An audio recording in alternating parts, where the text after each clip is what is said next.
Алдар көсі мен егінші бай. Көсе қойды айдап келе жатса, бір бай қос өгізбен жер жыртып жүр екен. Көсе сәлем береді, ол сәлемін алады. Көсе, сіз өте шаршаған екенсіз, біраз дем алыңыз, қосыңызды мен айдай тұрайын дейді.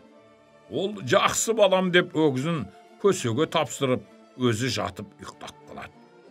Есі қатты ұйықтап кеткен кезде, өгіздердің құйрықтарын кесіп алып, жерге қадап қойып, өгіздерді бір қырдан асырып тастайды.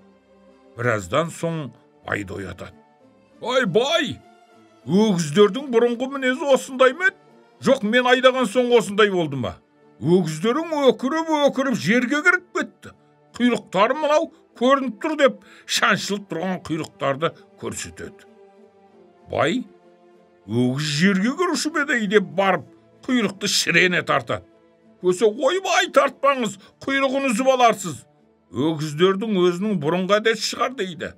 Көсенің айтқанда болмастан бай ашуланып тартып қалып еді, өгіздердің құйрығы жұлынып шығады.